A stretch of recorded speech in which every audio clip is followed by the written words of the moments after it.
check. Amukamong ningsing zari madudi hon singi mapanda laiba parents singbu koi program se haunaba mayam punna saruk yamina se haida hon manung da lingsing binaknaba lonukchari.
Check.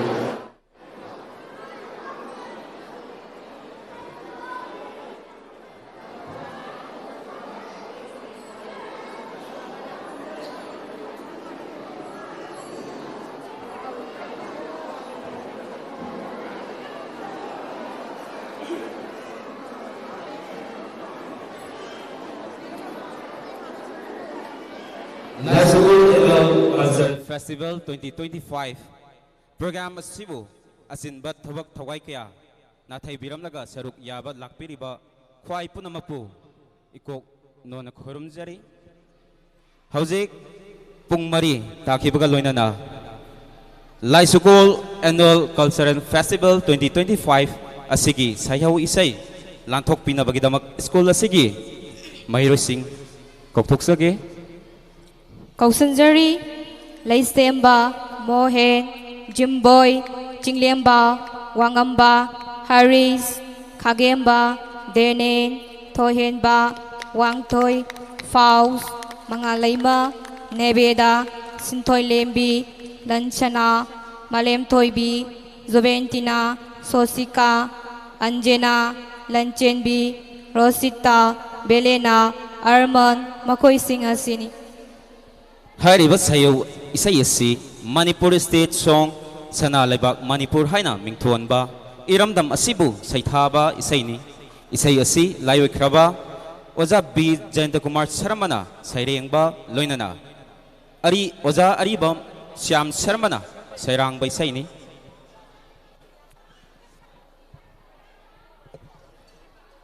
Ozik Isayasi Mayampumna Taminarasi Laisere,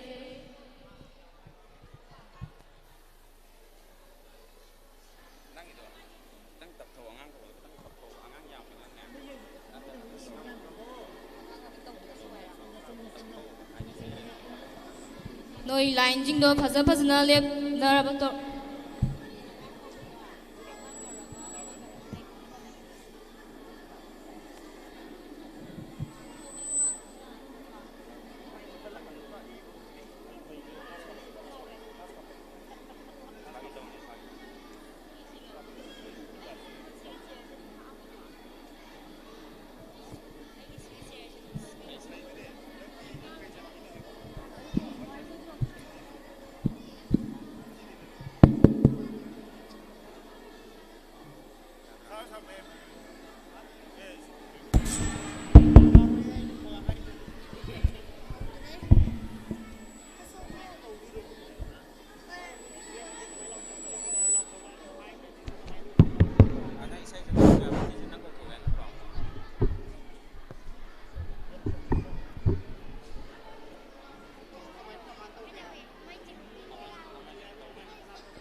Noi ready the line araba.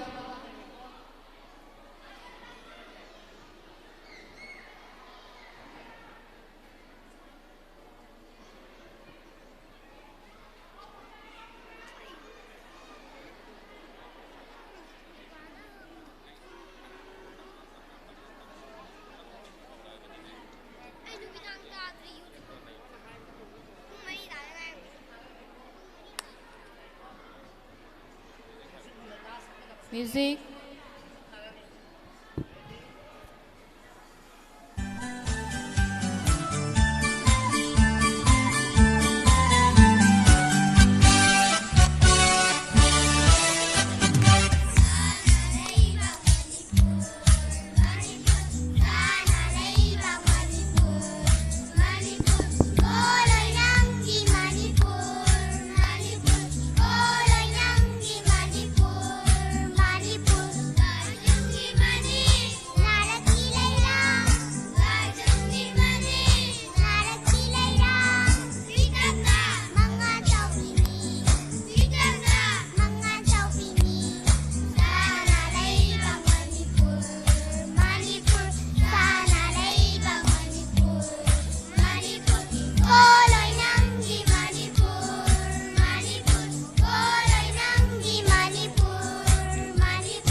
Mathoknasu phazakre singlemna mathok punnasu phazakre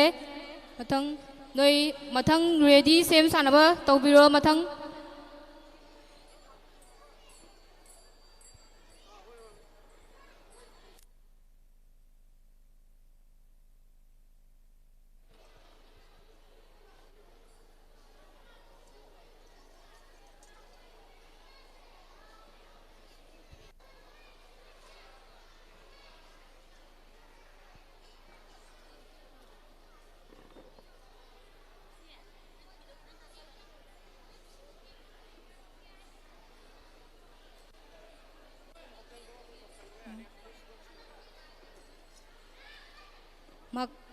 Makha tarakpa asidi Laisukol Annual Cultural Festival 2025 program asigi welcome address pibinaba Koksanjari Priyabati KhutSem Associate Teacher of Computer Application Laisukol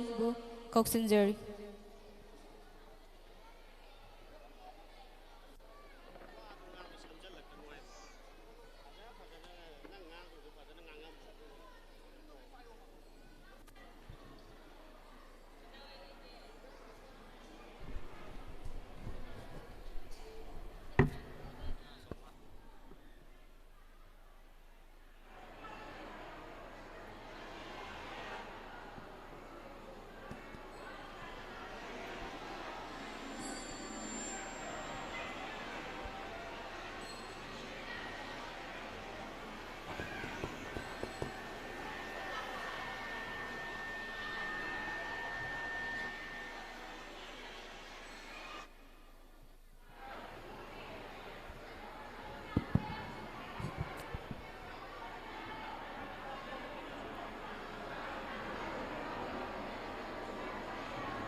Good evening, everyone. It is an honor and pleasure to welcome you all to the annual Cultural Festival 2025 of Laisukol. On behalf of Laisukol family, I extend a warm and heartfelt welcome to our honored guests, beloved parents, and everyone present here. Your presence adds joy and meaning to this wonderful celebration.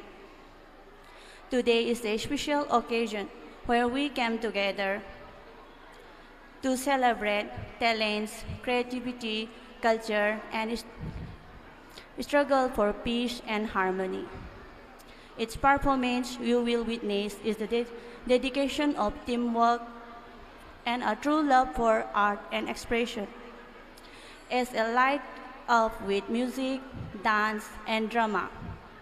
let us applaud every participant who has worked hard to make this day memorable. Together,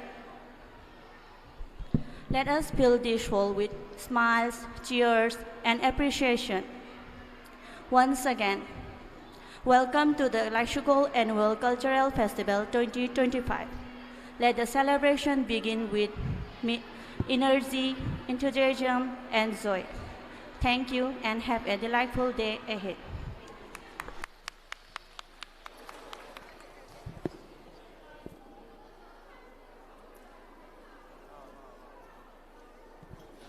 Thank you. Program asigi makha chathajarakpa oina school asigi mahairoi singda Certificate of Excellence khusinabagi tanja adu laujage.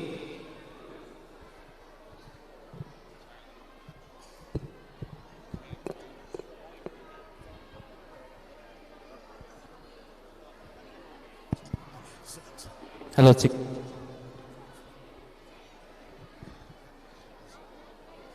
Certificate of Excellence ki mana lawi gadaba mahiroi sing ahan bada class 8 ki chhatra sing hana kauthuk chage Indras Bachaspati Mayum Ningo Lema Okram Linda Waikop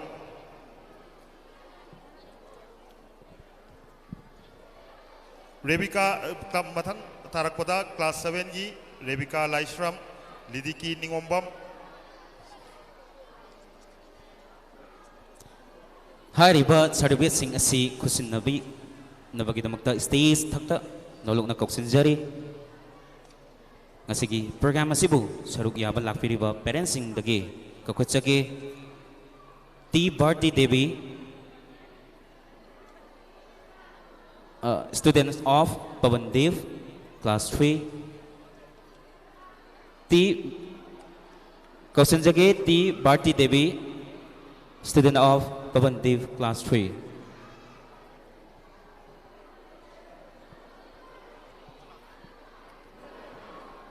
ꯑꯩꯈꯣꯏ ꯃꯍꯥꯛ ꯂꯥꯛꯇ꯭ꯔꯦꯅ ꯂꯧꯖꯔꯦ ꯃꯊꯪ ꯀꯧꯁꯤꯟꯖꯒꯦ ꯍꯥꯏꯔꯤꯕ ꯃꯅꯥꯁꯤꯡ ꯑꯁꯤ ꯄꯤꯕꯤꯅꯕꯒꯤꯗꯃꯛꯇ T Bedapati Devi student of Sachin Dev class 5 hariba parents asibu ngasigi saribet asi khusinna bagidamukta koksinjagi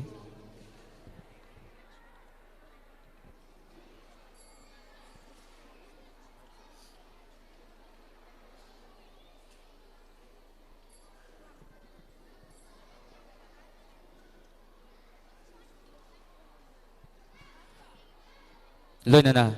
Certificate of Excellence asi mahaki number 1 academic performance number 2 health and hygiene number 3 attendance number 4 co-curricular activities loinana number 5 social skill da yengaga pizabani academic performance hairaga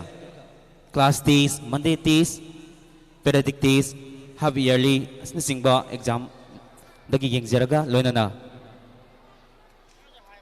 Anisubada health and hygiene, maki dressing, hairstyle, nail, loinana, tefinadu, hygienic oil bra, haina singba, yengjaraga. Number 3 da attendance, school sang naina kaba kaknatana, exam sing miss tau da bra, haibana singba, yengjabani. Number 4, maraktana, koksinjage, matangi. Certificate of Excellence, kusina nabagidamak koksinjage, parents laktagi. E. Ronita Devi Thawal, student of SIS Thongamba. Hariba parents asibu. Certificate of Excellence kusinanaba kausinjage. Certificate of Excellence asigi mana lawi gadaba class 7 gi mahiroi sing amutang kautukjage Rebecca Laisram, Lidiki Ningombam, Sylvia Laisram. Iste sakta topilang nabagini ningsingjari.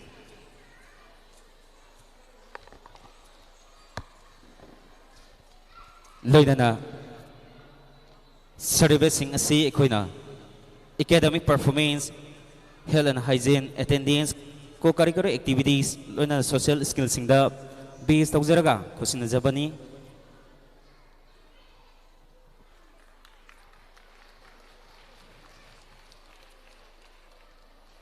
hariba academic performance asida class test monday test periodic test habyalin singba exam sing da yengjaba health and hygiene da mangna pori ba tefin hygienic oibra dressing kamai tauri hairstyle kamai tauri nails kalakpra asina singba sing yengjabani loinana attendance da school sang naina khak ka ba natana exam sing miss tawdabra yengjabani loinana co curricular activities saturday khudingi pangthok seriba quiz competition essay competition extrovert speech na singba sing da su yengjabani loinana mathangi certificate of excellence khusinanaba koksinjage parents laktagi KS Kajal, student of M. Liza, Haribab, parents Asibu, Matangi, certificate of excellence, Kusinanaba, stage sector, Nolukna, Koksinjage. Award Asibu Lowi Nabagida Malta, classes ki Mahiroi, Kakochage, Dayasana Sam, Mimirani Okram, Diamond Laisang Them. Stage sector Kakat Pirang Nabagida Malta, Kokokchari. Makhatana, co-curricular activities Harga. Saturday khudingi pangtok sariba essay competition painting competition extempore speech atop activities singda yengjabani loinana social skill da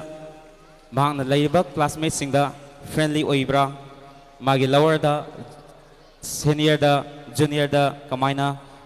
interact tawi friendship oibra ma suji oibra sumaina yengjaraga koi certificate of excellence asi Mairoi singda sinajabani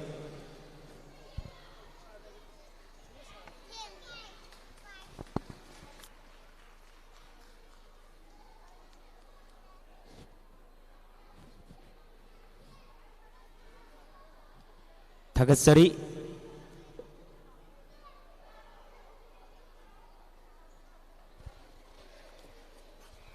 Mathang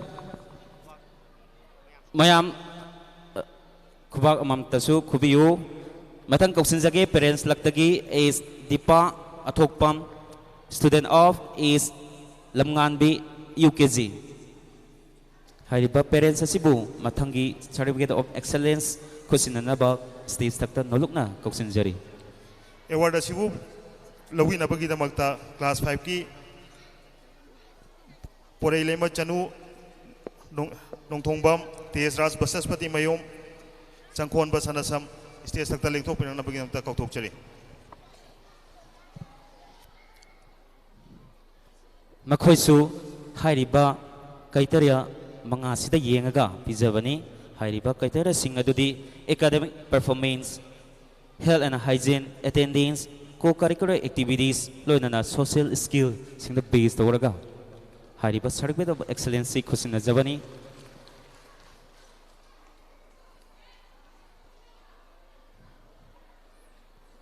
pizariba kaitaria sing asi Yangzara matungda khangkalaba mahiroi sing asibu pungning thawat piba oina lakpiraba khwai punamangna ahoba khuba amam khubi bagoina akoibu encourage tawbinaba ningsingjari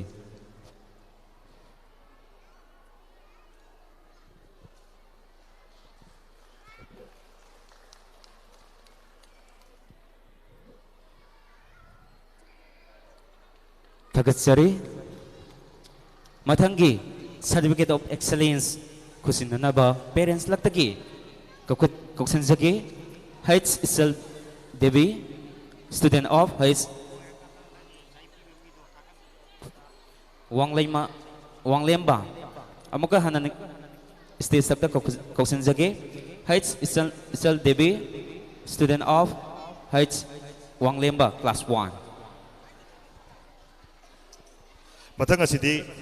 Class 4 की महिरों Singh award asibu lawin abagi damakta kauthok chage Ronak Ningombam Tomthin Nganba Nongthongbam Raina Ningombam hai riba Mahiron Singh asibu stage ta lengthok pinang nabagi damta kauthok chari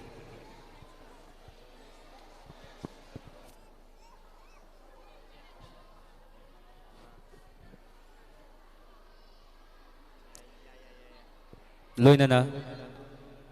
Thoglaiba angang sing asibu Pizariba kaitara sing asi fulfill oire khalaga select tawjarba angang singni masigi damaktasu lakpirba khwai punamangna ahuba khuba amanga lanana encourage tawbiu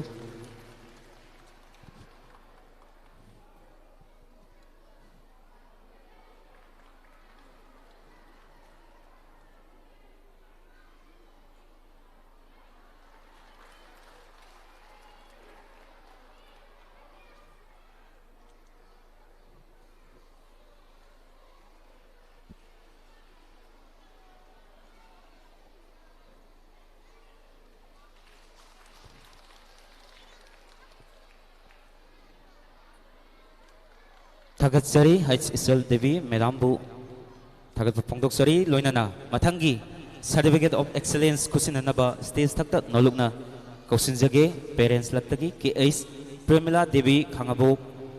Graduate of Yasna Class 2 Kausinjage K.H. Premila Devi Khangabo Graduate of Yasna Class 2 award asibu lawin abagi damakta class 3 ki mahiroi pari hanba lokrakpam lon leima hidam Albert Okram stage takta lengthok pinang nabagi damta kauthok chari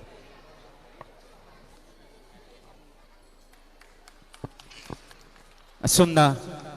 Certificate of Excellence asi hairiba criteria sing amka ningsingjage number 1 academic performance number 2 health and hygiene number 3 attendance number 4 co-curricular activities number 5 social skill hairiba criteria sing asida base tawjaraga question jabani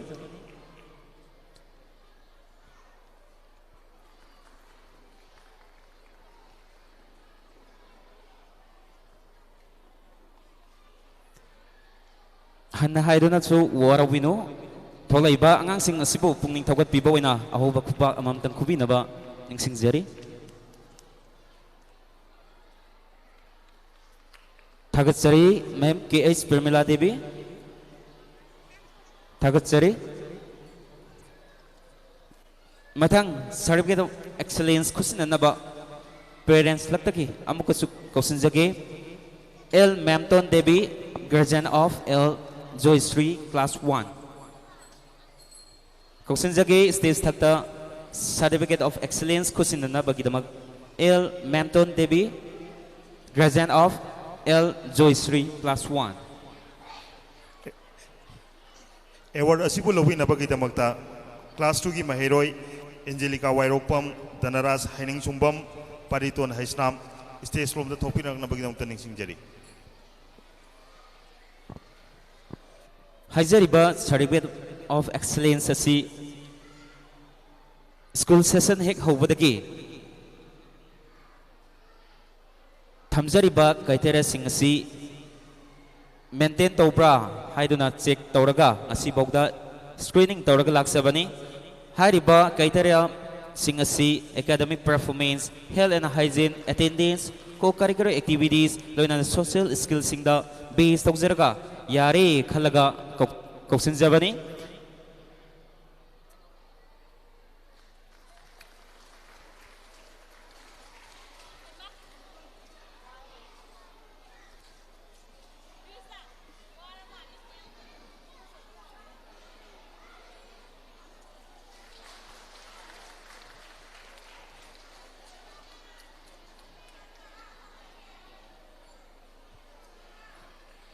Thagatsari ma'am L ma'am ton devi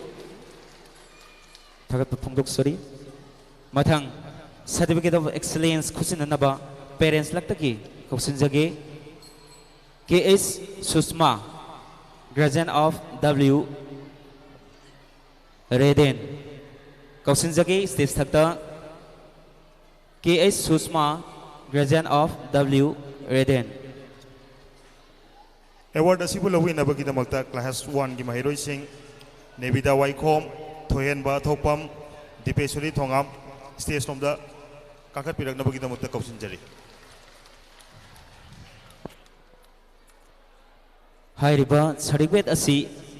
yamna lumna khanbiyu lakbiraba parents singna mathangdasu adumak hairiba criteria sing asi yengjarga angang sing akoi certificate of excellence ki mana khusinajage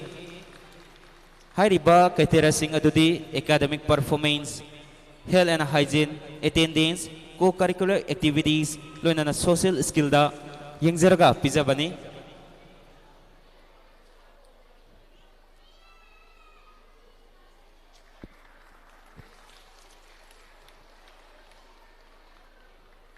Thagatsari ma'am KS Susma mathang certificate of excellence khusinanaba parents laktaki koksinjage N Sila graduate of N Sophia Devi amukanan koksinjage stage thakta N Sila graduate of N Sophia Devi. Award asibu lawinabagi damakta UKG gi mahiroi sing Lan Laima Takhelambam Ningtibi Sanasham Mimicha Chanu Waikhom stage from the sanction biraknabagi damakta kogatchari.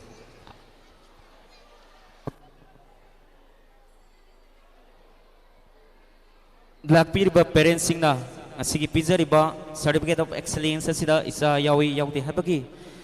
nungaitaba tawbiganu hairiba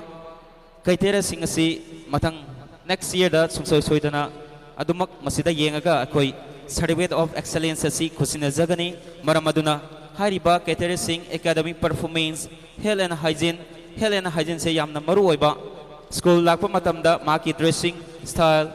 neat and clean oibra hair kaklakpra nail kaklakpra natraga maru oina nuktigi puriba tefinadu hygienic oibra haiban singmasi ekoi kupna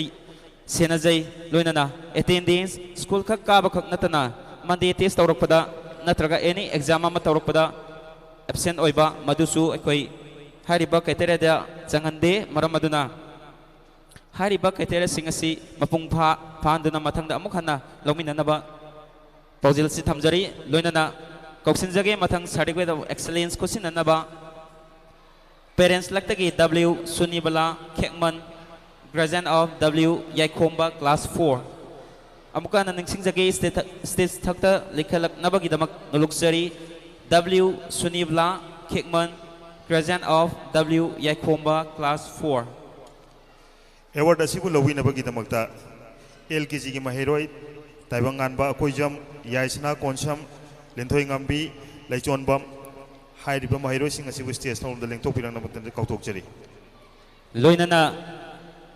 thamjariba criteria singi manungda co curricular activities haiba asisu yamna maru oiba Saturday activities Saturday khudingi pangthok sariba ikhoina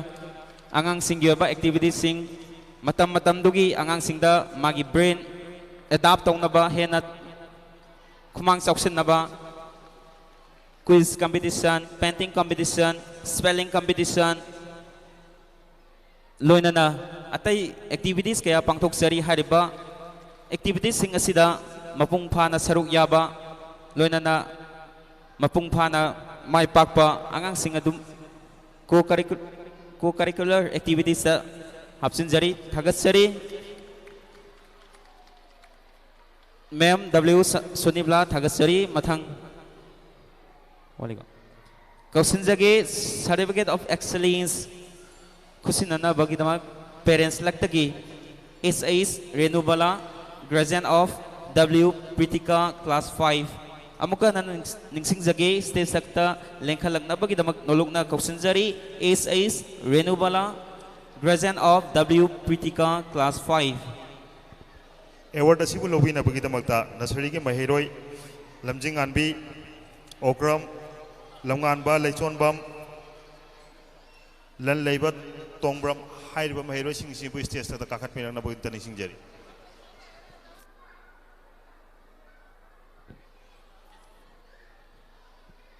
hajariba criteria sing asigi manungda hena maru oiba amasu social skill haibadi angang asina maki classroom da leibinariba classmate sing friendly oibra aidi magati nabaya aidi magati nabaya de haiman sing maduda su akoi kupna yengsinjai akoi classroom da natraga magi senior junior sing da friendly oiba maduni akoina pamjaba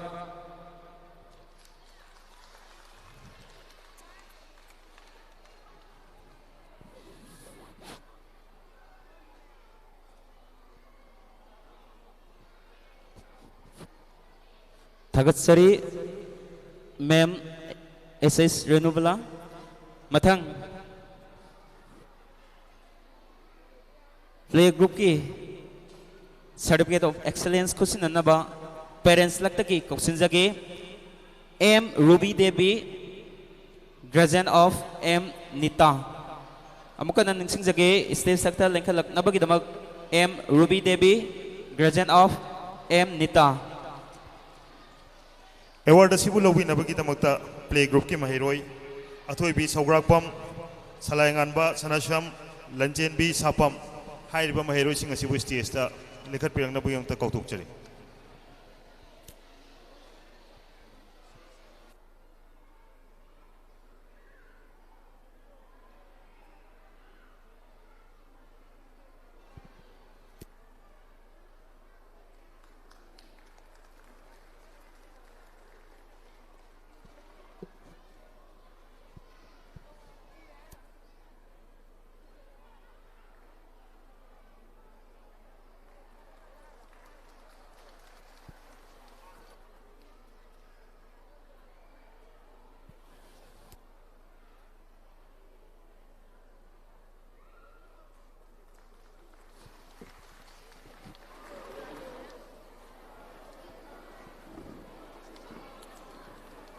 Thagatsari ma'am Ruby Devi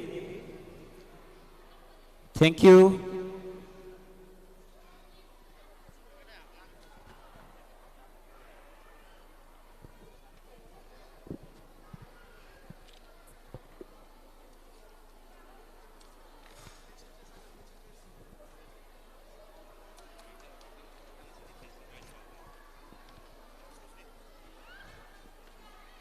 Makha tarakpa asidi fancy dress thokpinarangaba ready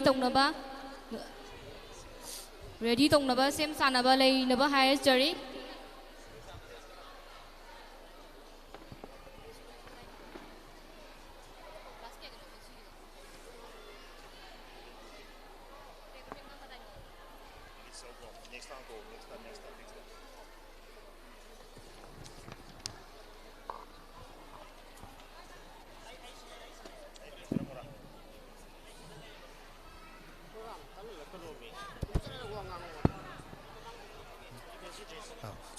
show सिबु उत्पीनबगीदमक्ता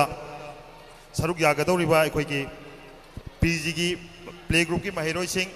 अमुक्तंग कौगतचगे Kokotchari, Lanchenbi, Safam, Hiyai, Hizam,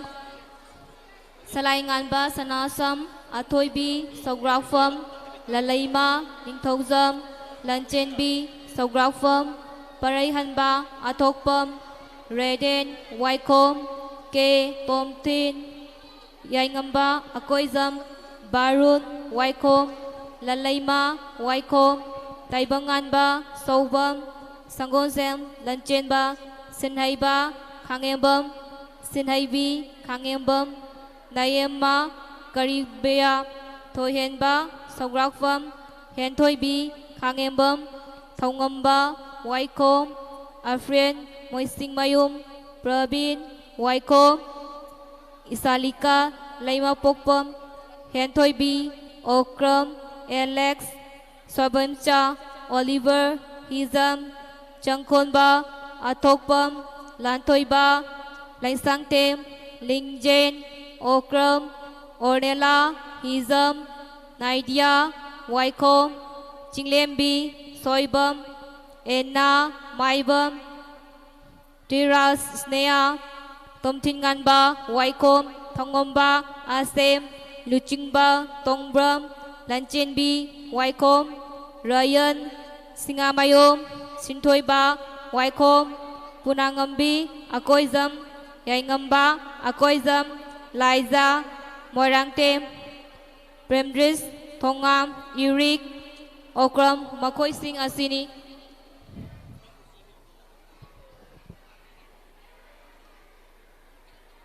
Lawirasi pre-nursery angang singna pangthokpa fancy dress show hairiba event asi hoje KhutSem live akoi YouTube ta jo adumak streaming toraga live hoina sandoksari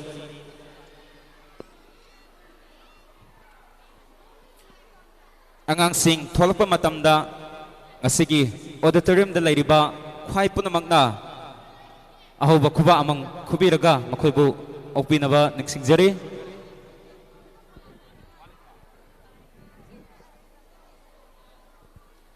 pikliba angang singna makhoigi chana ba costume sing dressing sing sinaraga yamna entertainment oiba mayamda su pungning pugadoiba adumba event ni haiba event sing asi utpatholakpada pick the pick iba pre nursery gi angang sing oibana hariba angang sing asida akoi tholpa matamda makhoibu taramna upiba ahoba khubak amang khubiraga taramna upinabasu noloksari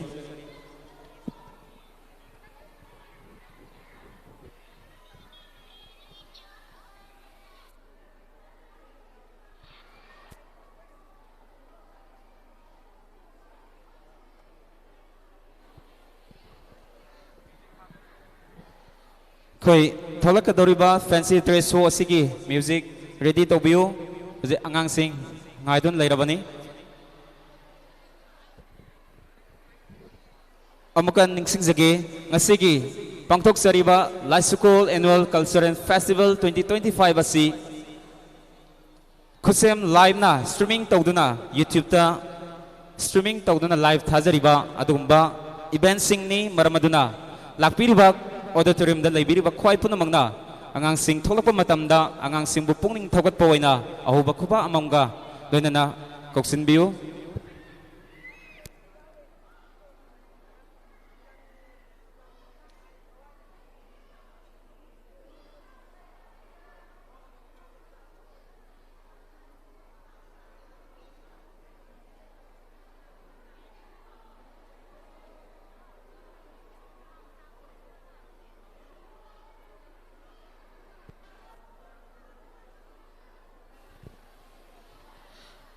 Hauzik lawirasi pre-nursery gi angang singna utjaba fancy dress show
वसंतगी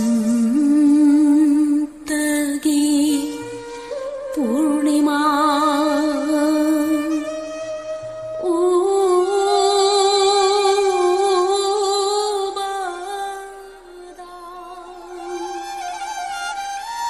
रास सानगे खल्ले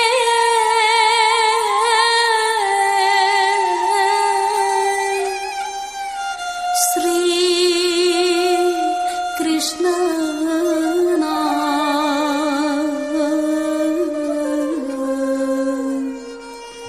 बसंत जगी निंथौ ओयबा नंदगी मचाने गोपीगी चांद थोयबा थवाईनी कृष्ण लिंग तूना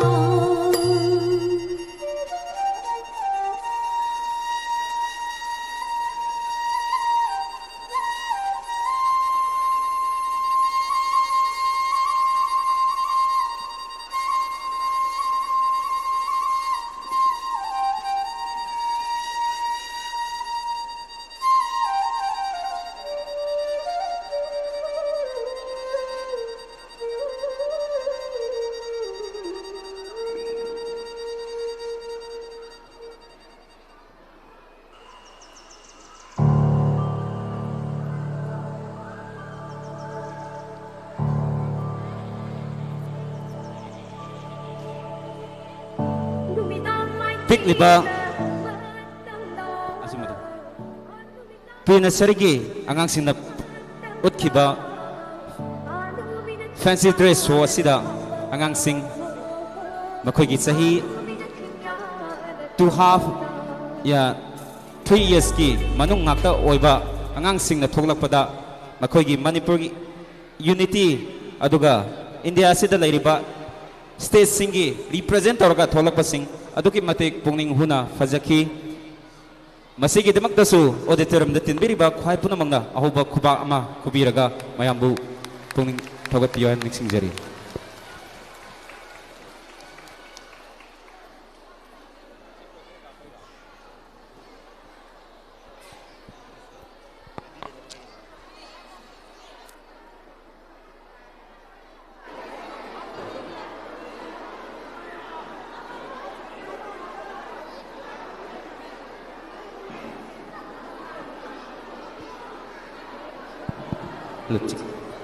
Lenana Pangtok Sariba Singasi Co-curricular activities na yauriba Saturday Kudingi Pangtok Sariba activities singduki Manung Sanba program sing ngakta ni Maramaduna Lakpiriba ngasigi auditorium da labiriba parentsing Lenana KhutSem live ki streaming da yangbiriba parentsing na Saturday activities se kari tobage habadu hariba angang singna perform toriba makogi talent sing asi uraga lakpiriba amadi live asibu yengbiriba parents singna sungso soidana khangbiramani habadu thajajai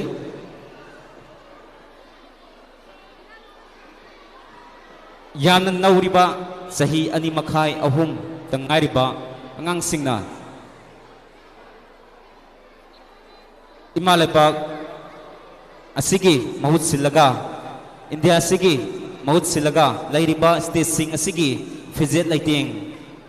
Kaya Yom Laga, Tolak Basida, Adumak, Aruba Singa, Pungning Huramoy Haba, Haining I Late, Sumso Soidana, Pungning Huram Gani.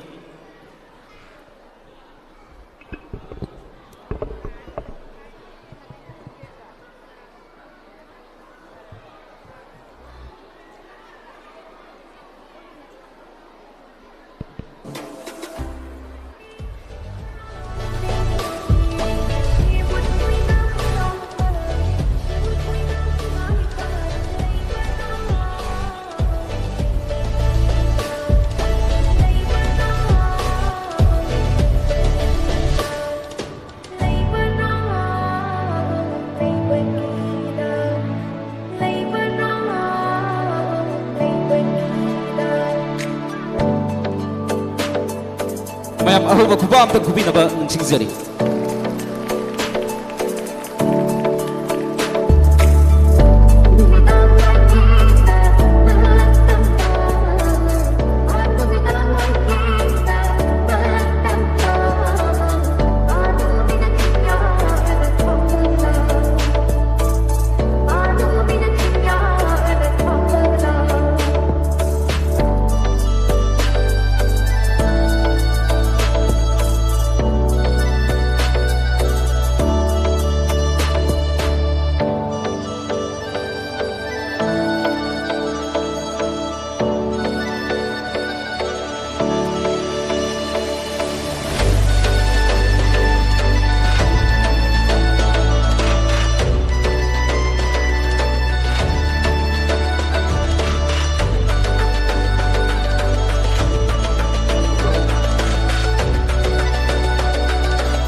Thank you.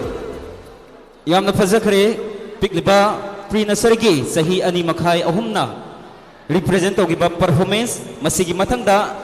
school asida masa dauna masu dauna yamna maru oiba angang sing bukari da soi gidage angang sing number 1 to boiro 2 to boiro natraga school sida pangthoiba angang sing na asoi arak amang asing torko matamda yang kupna senabiriba caretaker mother singi asamba khudul khusinanaba tanja du logzage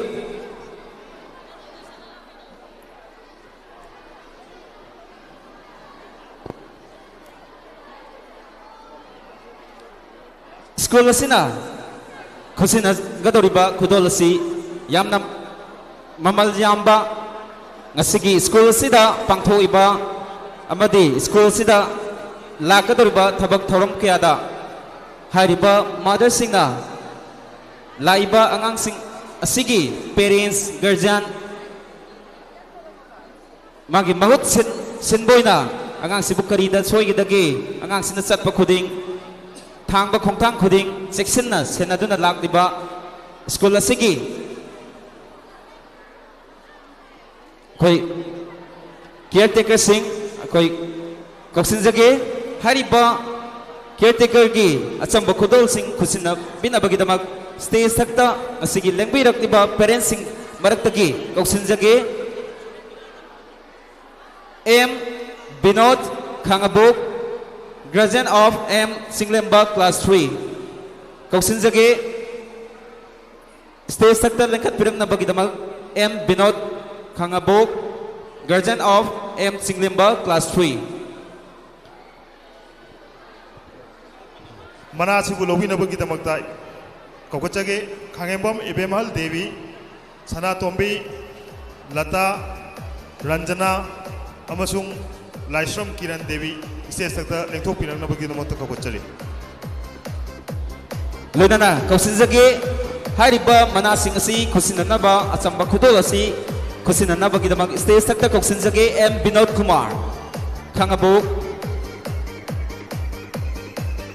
graduate of M Singlemba class 3 loinana pizariba school asina asamba khudol sing asi school asida laiba angang sing makoi gi parents maksakna graduate maksakna chaliba khongthang khuding yengiba miyeng khuding amadi amang asoin singba yumda thoiba thogok thabak thoram khudimak school da yam section na asoi ngam yaudana amadi achouba mating pangduna laiba school asigi achouba daita lauriba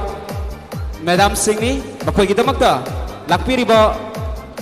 parents singna ahoba kuba amang kubinaban luksari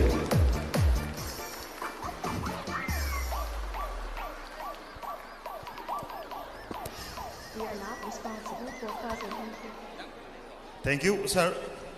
Mathang asidi muk kothuk jage Thokchom Saghenbi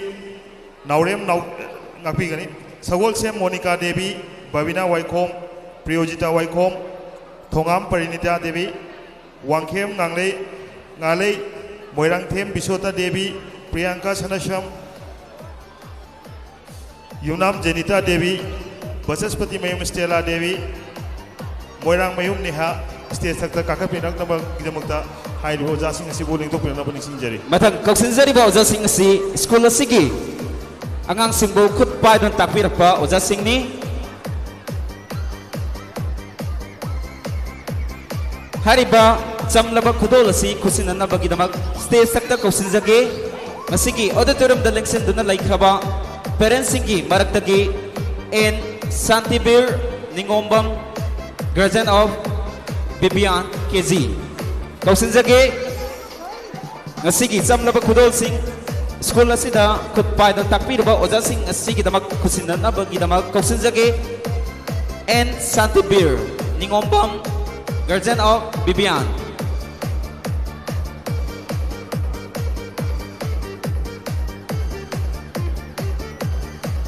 Oja Singh asi aduki matik wali akoi stage kitang pikpana Oja Singh asi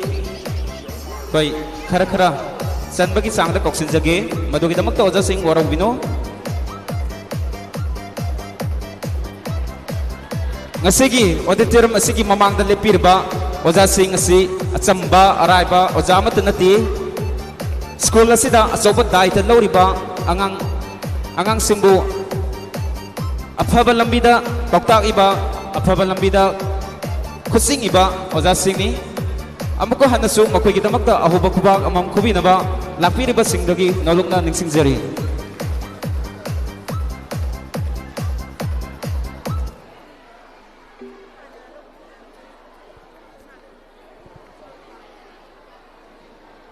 Thagatsari Oza and Santibir. Thank you, Oza Muk Kokotake Ahan Bada Kongmam Sanarita Ningomam Pusparani Moirang Nomai Them Rosni Devi Kundrapam Sanjit Singh Kaisam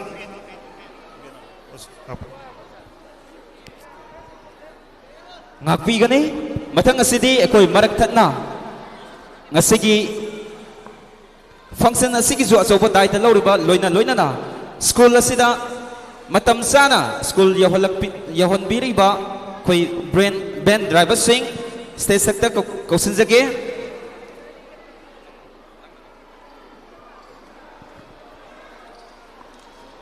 angkan ningsing jage matang asidi school asigi angang sing matam chana yahon birapa loinana matam chana yumda yahon bibada chauba thai daita lobiriba thodang lobiriba akoigi ben thopiriba oja sing kausin jage oja sing stage tak taleng thok nomai ta mathang mathang kausin jarke rojes khangembam konthau jam prem kumar atopam rusi kumar tayen jam rameshwar thongam michael thokjom devan Laisangmam Ibu Chauba Muhammad Akbar Khan Yangoi Jam Jotin Sorok Kaibam Hemchan Moirang Them Sana Thoi Singh Haribo Oja Singh State Instagram da kanga lekapin ano da nixi loinana hariba khodol asi tambina bagidamak stage step kausin jage a tomba athokpam guardian of a angan ba UKZ amukan ningsing jage a tomba athokpam guardian of a angan ba UKZ loinana mangda lingsin biriba oja sing asi school matam sana yohan badat achoba daita loriba school suti tharam matungda yumda matam sana yohan ba ngamiba achoba daita loriba oja singni loinana school da ana ayek yaurapa emergency ki lakpa matamda natraga ngasi magpangthoiba function asida achoba thabak thogai kya lauduna laaba oja singni makhoigi damaktasu ahoba kuba amam khubinaba naluksari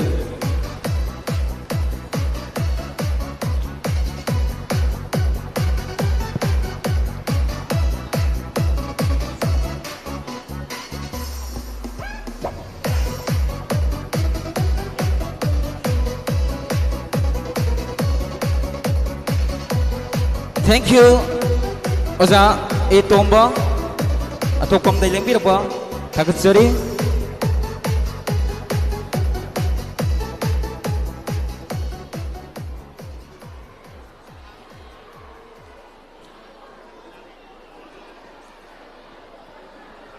Hello.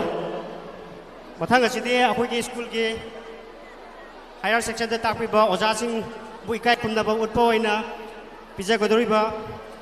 token of love ni may I request Sneha Mishra, the wife of Superintendent of Police Imphal East, to come on the stage and give away the token of love to the beloved teachers.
Hello.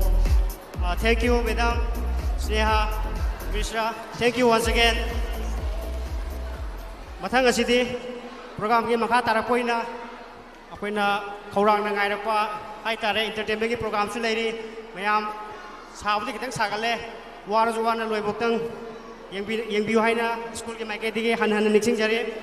mathang asidi akoi ki Saturday kuding ki angang jing jiku stage sida ka ba tambiriba cultural gi item sing subu takpi tambiriba oja sing oina mokoibu thagat poina nuchiriba pudol ambam pipina bagi damakta koksin jage masiki mayak sai announcer do ini sinajare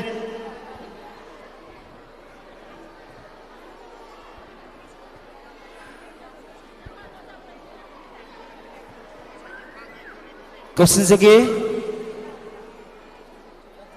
art and cultural gi oja mingoi nagat sarabada somen Laisram haribo oja sina school asida pangthoiba cultural art and cultural gi activities program sing achauba daita lobiriba ojani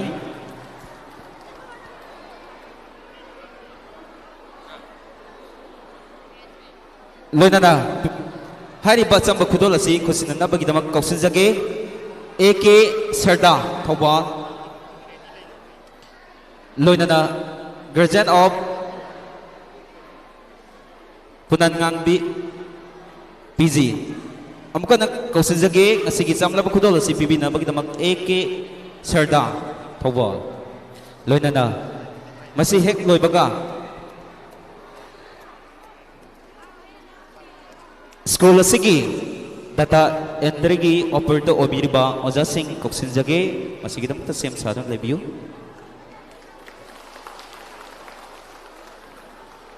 thagasari ma'am AK Sarda mathang asidi school asigi data sing akoi entry tawirba school sida namiba खुदिमक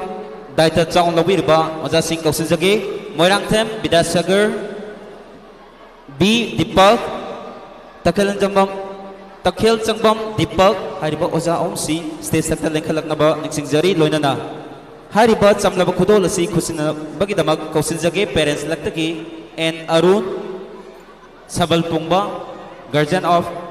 N Rosita class 1 कौसिन जगे अमुक हना N Arun Sabal Tungba, guardian of and Rosita.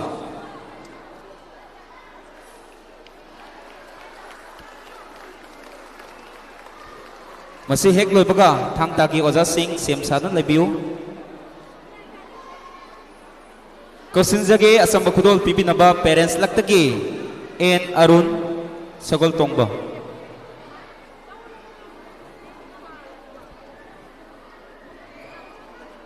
Kaya ko'y mafam sida laitreng lauzare mathang kausin jage si Ice Joy Khetri Lekai guardian of Ace Athoy B PG kausin jage stage takta si Ice Joy Khetri Lekai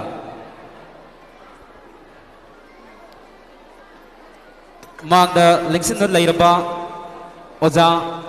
school asida तत्पर के work तौरीबा typing ki work to biriba loinana semiba progress card progress report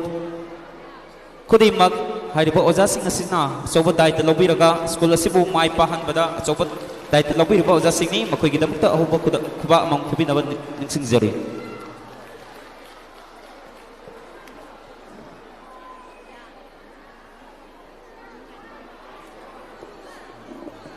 thang asidi akoi gi thagat chari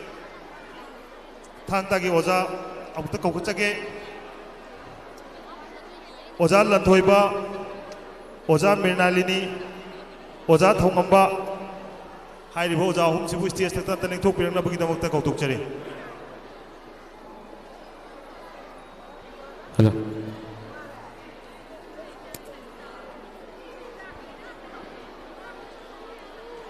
amukan ningsing jage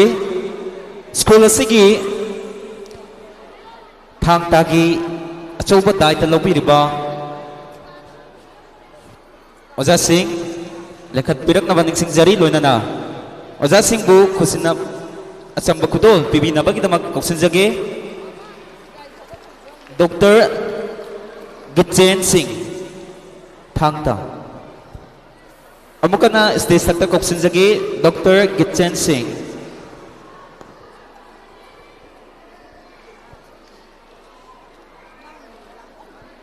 auditorium gi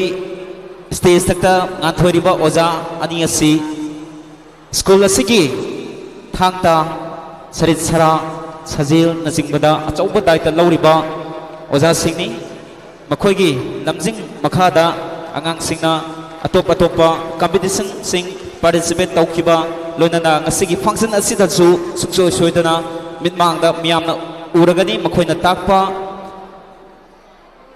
sing asi kaya matik phajabage habadu mathang makha lawisi makha sathajarakpa oina nursery gi satra singna utpi gi doriba fun and exercise show masigi damakta nursery gi satra sing mathang manau naina mingam tang kautuk jage Koktoksari Aver Ali Moizing Mayum Nita Mutu Nirjanta Akoizam Paramjit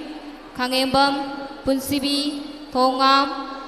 Swan Akhtar Sinhanba Waikom Belena Hizam Taimur Singamayum Thoihenba Maibam Yaihen Kundrakfam Yaifanganba Kundrakfam Jinglemba Okram Denen Ningthokjam Hanif Muhammad Henthoiba Kangembam Horakfam Nomaitem Horonganbi Sangonsem Punsiba Maitai Akoizam Makoi sing asini loinana hojik miyam gi mangda utkadoriba fun and exercise show asi nursery gi angasingna perform tawjabani loinana makha tarakpa asidi ekoi nungai ba entertainment kya mari yam sang na haitare program sin loidribao ekoi thamjarabani maramaduna warasu wana asigi lapiriba parents sing ngamin asi loinana kakthokjariba angang sing asi pungning thogat piba oina thokpa matamda ahuba khuba amamtang nijage khubak sina ekhoigi function ase nungai habadu uchaga dorini maramaduna ahuba khuba amam lepigano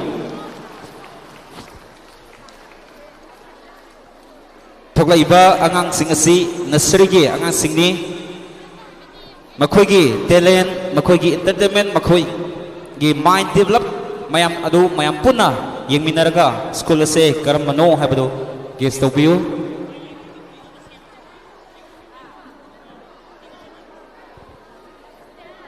loinana asigi program asibu haupadagi loiba phau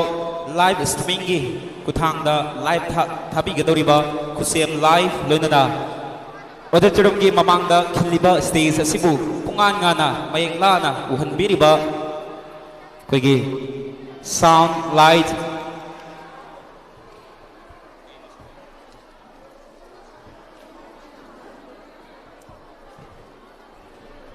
Amuzam Sound Service AHS Thawan Hauka ꯃꯈꯣꯏꯒꯤꯗꯃꯛꯇꯁꯨ ꯑꯍꯧꯕ ꯈꯨꯕꯥꯛ ꯑꯃꯇꯪ ꯈꯨꯕꯤꯌꯨ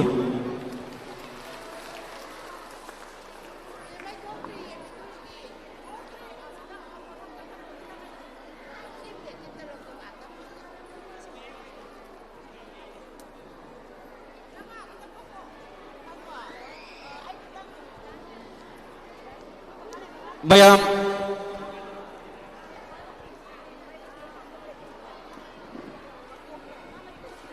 Loidana Marakthadna Asigi Asoba Daita Lobikraba Ben Gi Ozasing Koi refreshment Yenabagidamata ready to Tambiu Loidana Angang Sing perform Loigraba Angang Singna Koi Parents Sing Yaubiragadi Angang Singadu Laukaraga Parents Sing Labinana Basu Kanganjari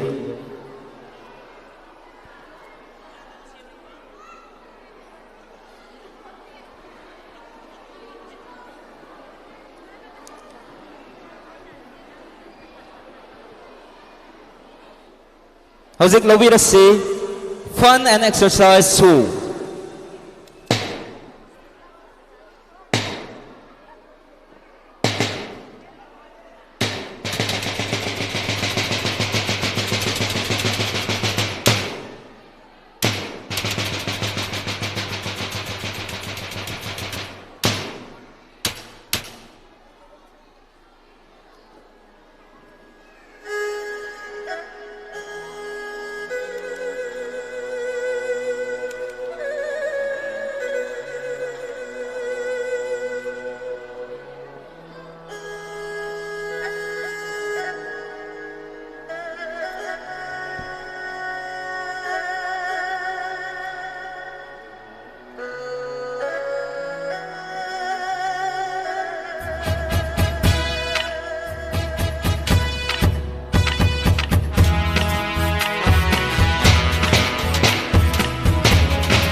Lamjing lamba ko loi ming lien di irabo ko loi ming lien di irabo halako lakho tai bangda lamjing lam ko na roi na nau sing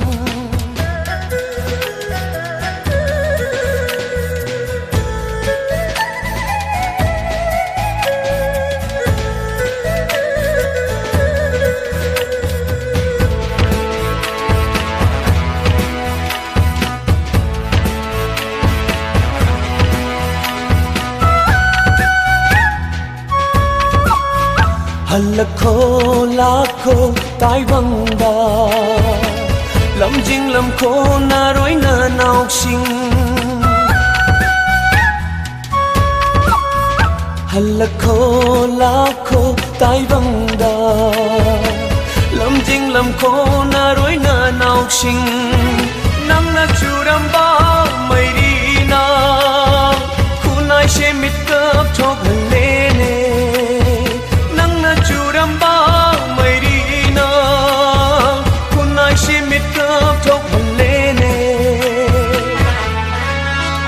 Manigum Tom Thin Nga Lamba Mairani Nangdi Lamdam Sigi Kanglei Kunai Shibu Lamjing Lamba Koloi Ming Lien Di Irabot Koloi Ming Lien Di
Thank you. program makha chhathajaba oina mathang asisu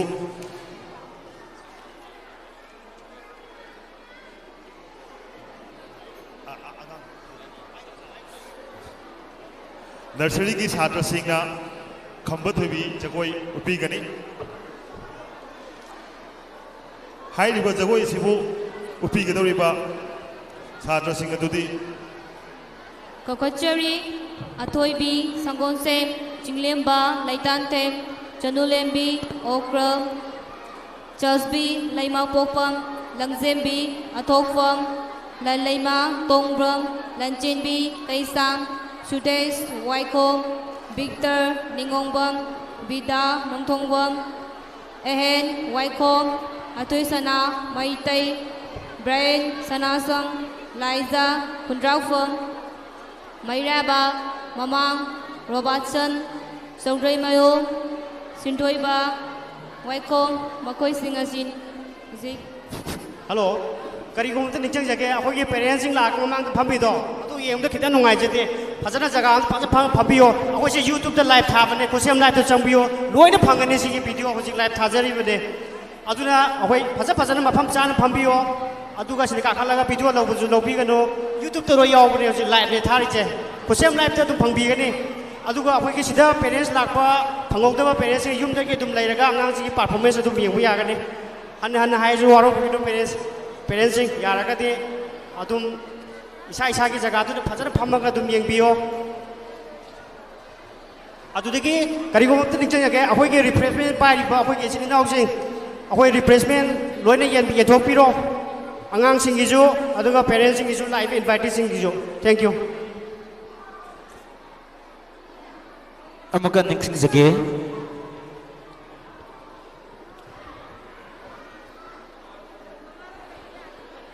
Koi Lobirasi Kamba to be Zagoy.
Thank you, Tagasari.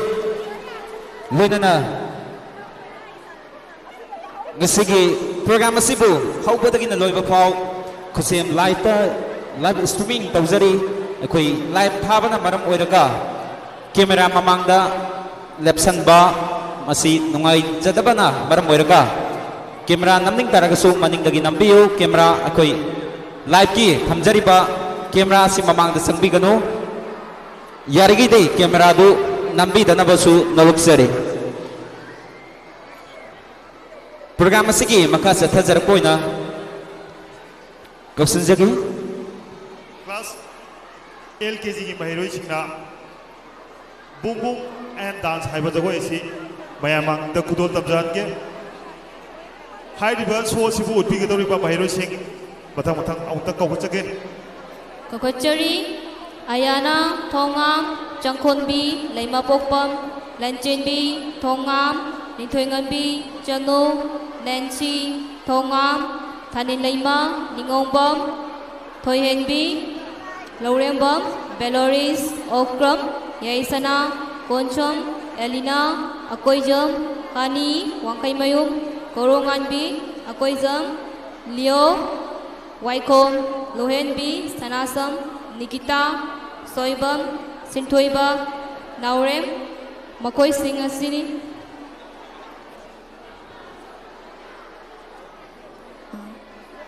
Loinana, Atoiba, Laurembam, Hentoiba, Waikom, Jai Kisan, Thongam, Lanchenba, Maitai, Mir, Jeffrey, Nganba, Hizam, Pataucha, Okram, Rohan, Anovam, Sayan, Ahmed, Moizumayom,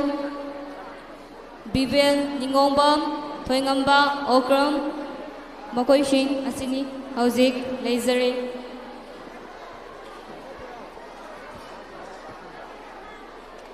Loinana ngasigi program asi angang 300 plus ta koi perform utse gadori ba program singni maramaduna ngasigi pizari ba light refreshment asi dopsin biu koi yam nungai na sakhaw hangandana yam entertainment oina angang singna uliba program asi hobudang in loiba pau mieng tamin asi hauzik lawirasi boom boom dance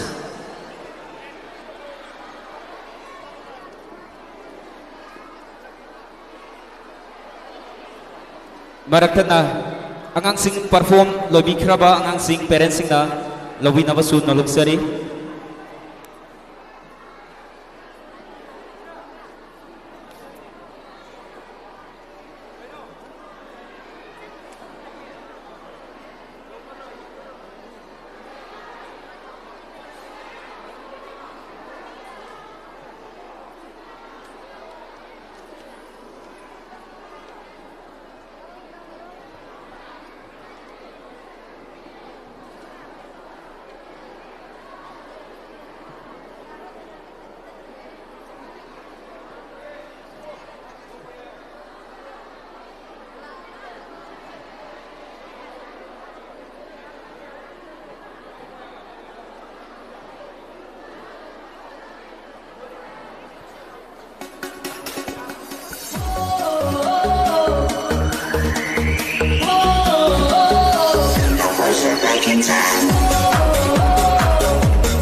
ꯑꯩꯈꯣꯏ ꯆꯠꯊꯖꯔꯤꯕ ꯄ꯭ꯔꯣꯒ꯭ꯔꯥꯝꯁꯤꯡ ꯑꯁꯤ ꯂꯥꯛꯄꯤꯔꯤꯕ auditorium ꯑꯁꯤꯗ ꯂꯦꯡꯁꯤꯟꯗꯨꯅ ꯂꯩꯈ꯭ꯔꯕ ꯑꯣꯖꯥꯁꯤꯡꯅ ꯑꯍꯧ ꯑꯍꯧꯕ ꯈꯨꯕꯥꯛ ꯑꯃꯝꯒ ꯂꯣꯏꯅꯅ ꯑꯉꯥꯡꯁꯤꯡꯕꯨ ꯇꯔꯥꯝꯅ ꯑꯣꯛꯄꯤꯕ ꯑꯉꯥꯡꯁꯤꯡꯅ ꯄ꯭ꯔꯣꯒ꯭ꯔꯥꯝꯁꯤ ꯂꯣꯏꯈꯤꯕꯒ ꯍꯧꯅ ꯍꯧꯅ ꯈꯨꯕꯤꯕꯗꯨꯅꯤ ꯄ꯭ꯔꯣꯒ꯭ꯔꯥꯝ ꯑꯁꯤꯒꯤ ꯃꯄꯨꯡ ꯐꯥꯕ ꯃꯍꯩ ꯌꯥꯟꯕꯗꯨ ꯑꯣꯏꯖꯔꯤꯕ ꯃꯔꯝ ꯑꯗꯨꯅ ꯊꯣꯛꯂꯛꯄ ꯈꯨꯗꯤꯡ ꯂꯣꯏꯁꯤꯟꯕ ꯈꯨꯗꯤꯡ ꯑꯃꯠꯇ ꯑꯣꯏꯅ ꯑꯩꯈꯣꯏ ꯄꯨꯟꯅ ꯑꯉꯥꯡꯁꯤꯡꯕꯨ encourage ꯄꯤꯕ ꯑꯣꯏꯅ ꯑꯍꯧꯕ ꯈꯨꯕꯥꯛ ꯑꯃꯝ ꯈꯨꯕꯤꯅꯕꯁꯨ ꯅꯂꯣꯛꯆꯔꯤ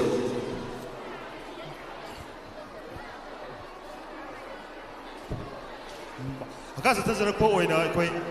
LKGꯒꯤ ꯃꯍꯩꯔꯣꯏꯁꯤꯡꯗꯒꯤ ꯂꯥꯏꯕꯧ ꯖꯒꯣꯏ ꯑꯃꯈꯛꯇꯪ ꯈꯨꯗꯣꯜ ꯇꯝꯖꯒꯦ ꯍꯥꯏꯔꯤꯕ ꯖꯒꯣꯏ ꯑꯁꯤꯕꯨ ꯈꯨꯗꯣꯜ ꯇꯝꯕꯤꯒꯗꯧꯔꯤꯕ ꯃꯍꯩꯔꯣꯏꯁꯤꯡ ꯃꯊꯪ ꯃꯅꯥꯎ ꯅꯥꯏꯅ ꯁ꯭ꯇꯦꯖꯇ ꯑꯃꯨꯛꯇ ꯀꯧꯈꯠꯆꯒꯦ ꯀꯧꯈꯠꯆꯔꯤ ꯆꯪꯈꯣꯟꯕꯤ ꯆꯅꯨ ꯂꯩꯇꯥꯟꯊꯦꯝ ꯆꯤꯡꯂꯦꯝꯕꯤ ꯋꯥꯏꯈꯣꯝ ꯀꯣꯔꯧ ꯑꯀꯣꯏꯖꯝ ꯃꯅꯤꯇꯣꯝꯕ ꯑꯇꯣꯝ ꯃꯦꯝꯊꯣꯏ ꯏꯔꯣꯟ ꯅꯤꯔꯖ ꯄꯨꯈꯝꯕꯝ ꯔꯨꯐ꯭ꯔꯥꯁꯤ ꯉꯥꯡꯕꯝ ꯁꯥꯌꯥꯟꯕ ꯃꯣꯏꯔꯥꯡꯊꯦꯝ ꯇꯥꯏꯕꯣꯉꯥꯟꯕ ꯑꯀꯣꯏꯖꯝ ꯊꯣꯌꯦꯟꯕ ꯂꯩꯇꯥꯡꯊꯦꯝ ꯗꯤꯁꯇꯤꯟ ꯄꯇꯤꯃꯌꯣꯝ ꯗꯣꯂꯤꯅꯥ ꯈꯥꯡꯉꯦꯝꯕꯝ ꯂꯟꯆꯦꯟꯕꯤ ꯂꯩꯇꯥꯡꯊꯦꯝ ꯂꯟꯆꯦꯟꯕꯤ ꯋꯥꯏꯈꯣꯝ ꯃꯤꯁꯅꯥ ꯌꯦꯡꯈꯣꯝ ꯕꯣꯔꯩꯉꯥꯟꯕ ꯀꯣꯟꯁꯝ ꯁꯣꯀ꯭ꯔꯦꯠ ꯁꯣꯏꯕꯝ ꯊꯧꯉꯝꯕ ꯑꯣꯀ꯭ꯔꯝ ꯂꯩꯊꯣꯏꯉꯟꯕꯤ ꯋꯥꯏꯈꯣꯝ ꯑꯕꯤꯒꯦꯟ ꯅꯤꯡꯊꯧꯖꯝ ꯁꯪꯈꯣꯟꯕꯤ ꯋꯥꯏꯈꯣꯝ ꯍꯦꯟꯊꯣꯏꯕ ꯉꯥꯡꯕꯝ ꯀꯦꯟꯕꯤꯟꯁꯟ ꯅꯤꯉꯣꯝꯕꯝ ꯃꯂꯦꯉꯥꯝꯕꯤ ꯊꯣꯉꯥꯝ ꯔꯤꯁꯤꯀꯥꯟꯇꯥ ꯑꯀꯣꯏꯖꯝ ꯇꯣꯝꯊꯤꯉꯥꯟꯕ ꯋꯥꯏꯈꯣꯝ ꯋꯥꯉꯜꯂꯩꯃ ꯊꯤꯌꯥꯝ ꯋꯥꯡꯊꯣꯏꯕꯤ ꯑꯀꯣꯏꯖꯝ ꯌꯥꯍꯦꯟꯕꯤ ꯍꯤꯖꯝ ꯂꯝꯉꯥꯟꯕꯤ ꯑꯀꯣꯏꯖꯝ ꯁꯪꯈꯣꯟꯕꯤ ꯆꯅꯨ ꯁꯣꯏꯕꯝ ꯃꯈꯣꯏꯁꯤꯡ ꯑꯁꯤꯅꯤ ꯍꯧꯖꯤꯛ ꯂꯩꯖꯔꯦ ꯂꯥꯏꯕꯧ ꯖꯒꯣꯏ ꯁ꯭ꯇꯨꯗꯦꯟꯠ ꯑꯣꯐ NKJ ꯂꯣꯏꯅꯅ ꯄꯥꯡꯊꯣꯛꯆꯔꯤꯕ Laisukol Annual Cultural Festival 2025 ꯑꯁꯤ ꯁ꯭ꯀꯨꯜ ꯑꯁꯤꯗ ꯇꯝꯂꯤꯕ ꯃꯍꯩꯔꯣꯏ 300 plus ki mathakta perform utkadoriba program sing entertainment sing mathang akhoi list da thamjari marmaduna lakpiriba parents singna hawbadagin loiba phau saruk yaminaba loinana asigi program asibu saruk mapung phan biu loinana lakpiriba parents sing akhoi bijariba refreshment asibu phang daba taragasu akhoi da dom inform tawbiu akhoi mayam punna enjoyment tawraga mayam punna pangthok minagadoriba program ama oibana maram oiraga akhoi masin cooperation pinaba laiba angang sing asi isa isu ngatani akhoi mari mata akhoi gi isa isu ngata oibana maram oiraga akhoi masin cooperation pinaba makhoi changpa matamda harauna tayamna opiba masimangni akhoi nasu pamjariba loinana asigi program asibu hawpadagina loiba phau miyam gi mamangda asigi auditorium da leitragasu video gi khuthangda yenganbiriba KhutSem live loinana mangda uriba stage asibu araba mayek angang sibu mayek singna uhanbiriba light and sound amuzam sound service ASAs thawal hokha hariba sing asigi su ahoba khuba amamtang nizari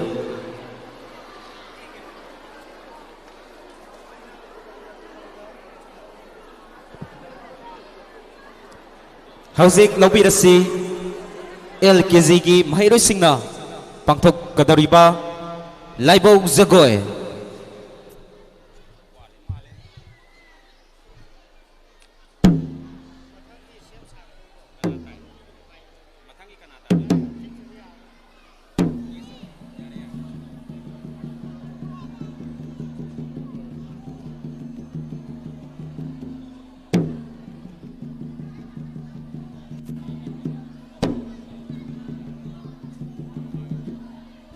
Halo.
Thank you loinana angangsing perform loikraba matungdasu ahoba khuba khubinabasu hanjan haijari maramdi program asigi magul khuba asina hapkadoribani khuba asidi program khudingi khoi nijari LKG gi mahiroi singna laibok jagoi khudol tambigra khabagi matungina makha chathajarakpo oina hadawna akhoi UKG gi satra singna utpigani hairiba makoina utpigadoriba jagoi asina thawgal jagoi sibu utpinabagi damakta UKG gi mahiroi sing mingamutang lauthokjarake Kokochari students of UKZ Ena Stoibam Anganba Atokpam Brena Aribam Brinda Soibam Singkhainganba Sorensabam Chanulenbi Leitongbam Danaras Moirangtem Kentoiba Yengkom Chitrasen Leitongbam Kentoiba Atom Kentoiba Thongam Jayadasni Thongam Korong Anbi Thoksom Kripina Soibam Lalaima Takenbam Lanchenbi Laurengbam Lanthoi Kaisam Lemnganbi Sanasam Lauriton Orkom Lausimangan Yumnam Memicha Chanu Nenbia Tangzam Ningtibi Sanasam Pari Okram Korainganba Ningongbam Wanglen Ningongbam Yaipabi Waikom Makoi Sing Asini Hauzik Leizere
ꯊꯥꯒꯠꯆꯔꯤ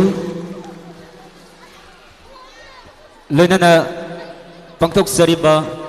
participate ꯇꯧꯍꯟꯖꯕ ꯃꯔꯝꯅ ꯑꯉꯥꯡꯁꯤꯡ ꯊꯣꯛꯂꯛꯄꯗ ꯈꯔ ꯈꯖꯤꯛ ꯌꯥꯝꯃꯤ ꯃꯔꯝ ꯑꯗꯨꯅ ꯂꯩꯔꯤꯕ ꯉꯁꯤꯒꯤ ꯃꯈꯥ ꯇꯥꯔꯛꯄ ꯑꯦꯟꯇꯔꯇꯦꯟꯃꯦꯟ ꯃꯌꯥꯝ ꯑꯁꯤ ꯃꯌꯥꯝ ꯄꯨꯟꯅ ꯍꯧꯕꯗꯒꯤꯅ ꯂꯣꯏꯕ ꯐꯥꯎ ꯍꯥꯏꯗꯤ ꯃꯈꯥ ꯆꯠꯊꯖꯔꯛꯄ ꯑꯁꯤ ꯑꯩꯈꯣꯏ ꯃꯁꯤ ꯂꯦꯡꯗꯅ ꯄꯨꯟꯅ ꯁꯔꯨꯛ ꯌꯥꯃꯤꯟꯅꯁꯤ ꯍꯥꯏꯗꯨꯅ ꯅꯤꯡꯁꯤꯡꯖꯔꯤ ꯂꯣꯏꯅꯅ ꯈꯨꯕꯥꯛꯁꯤꯃꯗꯤ ꯀꯥꯎꯕꯤꯗꯅꯕꯁꯨ ꯅꯣꯛꯆꯔꯤ ꯃꯈꯥ ꯆꯠꯊꯖꯔꯛꯄ ꯑꯣꯏꯅ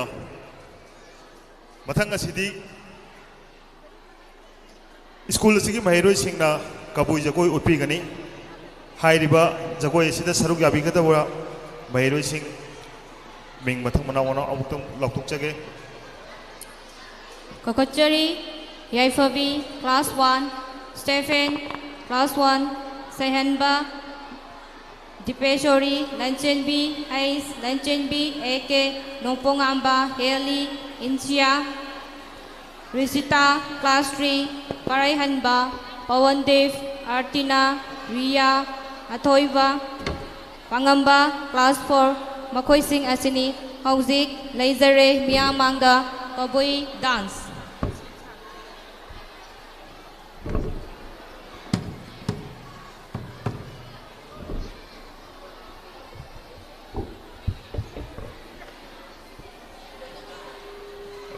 ꯀꯕꯨꯏ ꯖꯒꯣꯏ ꯑꯁꯤ ꯍꯦꯛ ꯂꯣꯏꯕꯒ ꯑꯁꯤꯒꯤ ꯃꯈꯥ ꯇꯥꯔꯛꯄ ꯄ꯭ꯔꯣꯒ꯭ꯔꯥꯝ ꯆꯠꯊꯖꯔꯛꯄ ꯑꯣꯏꯅ ꯍꯤꯟꯗꯤ ꯒ꯭ꯔꯨꯞ ꯁꯣꯡ ꯃꯤꯌꯥꯝꯒꯤ ꯃꯐꯝꯗ ꯈꯨꯗꯣꯜ ꯇꯝꯖꯒꯅꯤ ꯍꯥꯏꯔꯤꯕ ꯒ꯭ꯔꯨꯞ ꯁꯣꯡ ꯑꯁꯤꯗ ꯁꯔꯨꯛ ꯌꯥꯒꯗꯕ ꯃꯍꯩꯔꯣꯏꯁꯤꯡ ꯔꯦꯗꯤ ꯂꯩꯕꯤꯅꯕꯒꯤꯗꯃꯛꯇꯁꯨ ꯅꯤꯡꯁꯤꯡꯖꯔꯤ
Thank you.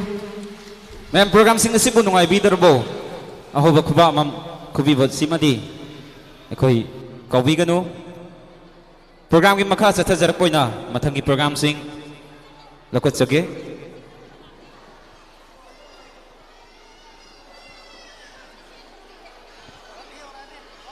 Makha tarakpa asidi Hindi group song student of Laisukol bu Kokachari Lantoiba Ngaten class 1 Mahenba class 1 Korau Hodam class 1 Ferlin class 2 Rahis class 2 Sultan class 2 Sakif Akhtar class 2 Bhumika class 3 Nargis class 3 Ankita class 3 Mehanas class 3 Ketrika class 3 Abyan class 5 Gunvas class 5 Aisar class 5 Rizwan class 3 Makoy Singh Asini Hauzik Lazare Hindi group song student of Laisukol Kadam Kadam Badaye Ja Khushi Ke Geet Gaye Ja was a song of encouragement for the soldiers of Indian National Army to keep marching forward, keep singing songs of joy. It was written by Kavi Vanshidhar Shukla and composed by the Captain Ram Singh Thakuri of INA Band. Today, the students of Laisukol will march and sing for the peace and harmony. Kadam Kadam Badaye Ja, Khushi Ke Geet Gaye Ja. Here we go.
Thank you.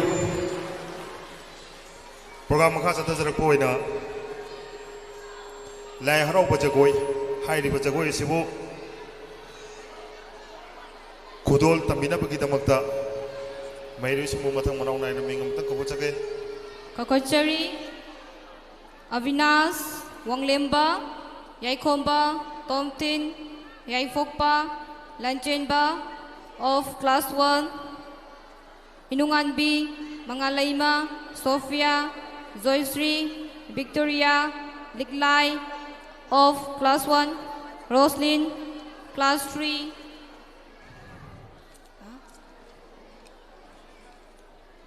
Makoy sing asini hauzik leizre makasarak pa oina Janita Yaifaba Bidalaxmi Naisin Hentoibi S6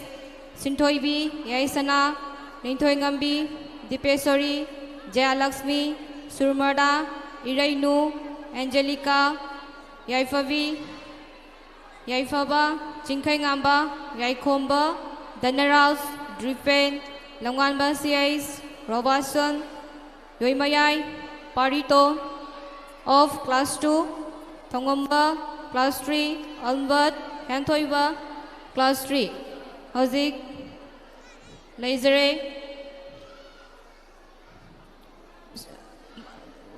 Laisukol dance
Thank you. Loinana asigi function asibu yengba lakpiriba isnaw singda Tergo MN04 P186865 amkana MN04 P1865 tata Tergo gi gari asi akoi masigi manungda gari ma laikibana marom maraga kitang side tawinaba ningsingjari.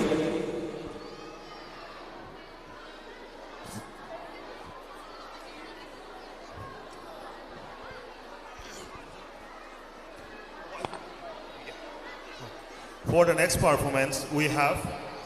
a group English song, and it will perform by Avyas, Class 3, Sanglai Henba, Class 3, Sintangamba, Langamba Maitay, Yaifaren, Tomtin, Aditya, Yohenba, Chinglemba, Pravin, Angamba, Korongamba, Class 2, Langamba, Ayut, Hentoibi, Nisan, Andrishon, Birras, Sakif, Masira, Kwabin, Johnson, and Tamas, Atif of Class 4, Hauzik, Lazare, Myanmar, English group song students of Laisukol. We Are the World is a song of unity, compassion, and hope, reminding everyone that despite the differences in the race, language, or others, we are all a part of one global family and must care for one another. It was written by Michael Jackson and Lionel Richie. Today, the students of Laisukol will sing We Are the World to remind us all that we are one family. Please.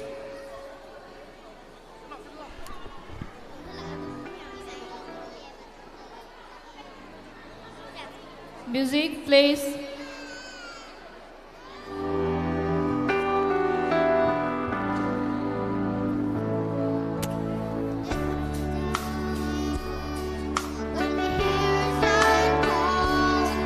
When the world was come together in one, there are people dying, and it's time to lend a hand to the light.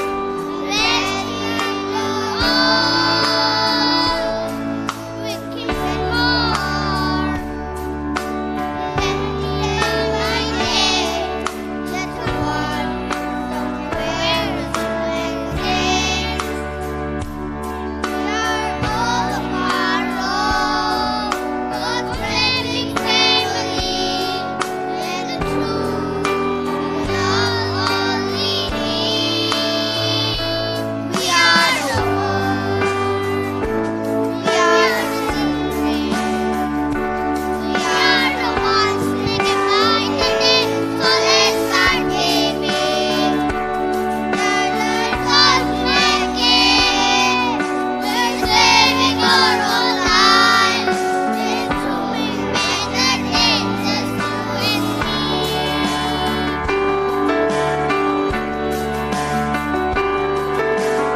Thank you. Ahuba kuba amtang kubi na banig singjari.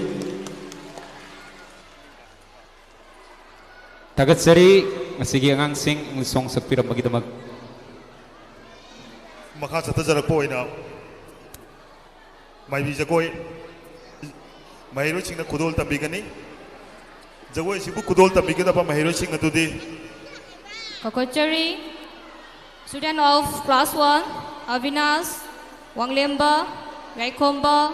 Tomtin, Yaipokpa, Lanchenba, Nunganbi, Mangalayma, Sofia, Joyশ্রী, Victoria, Liklay. Class 3, student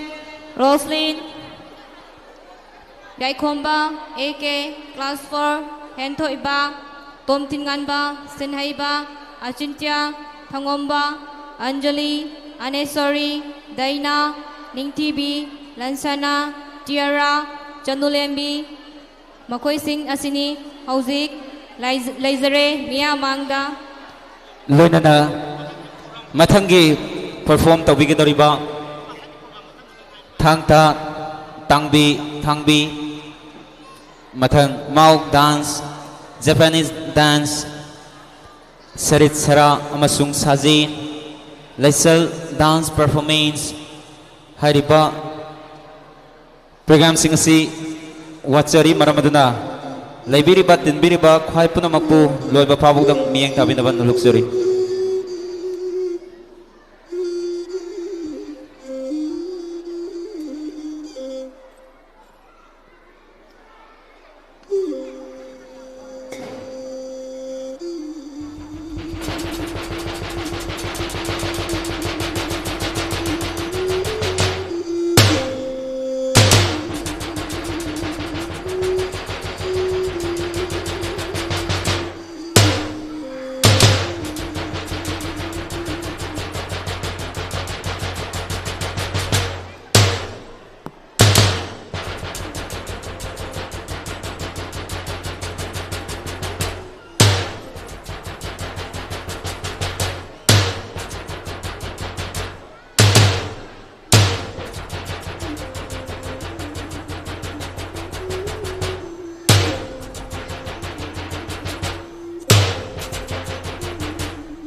Tagasri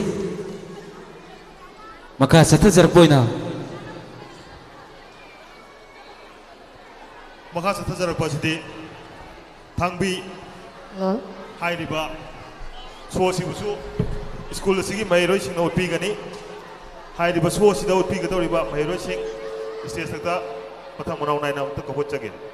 Kakochari Abdul Rad Sangai Mayum class 7 Devarskar Yambem class 7 Tarun Soibam class 7 Janet Kongrai Lakpam class 6 Universe Huringbam class 6 Nonganba Thongwangzam class 5 Tomtinganba Waikom class 5 Denison Soibam class 5 Nonglen Langsantem class 5 Amukamu Hanan Laktuk Sage Nadudi Abdul Rab Sangai Mayum Devaskar Yambem Tarun Soibam Janet Korai Lakfam Universe Huringbam Nonganba Thongnauzam Tongtinganba Waikom Danishon Soibam Nonglen Laisangtem Hazik labirasi Laisukol gi mahirasing na sanaba thangbi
Hello. Well done, Mr. Abdul Rob, for your performance.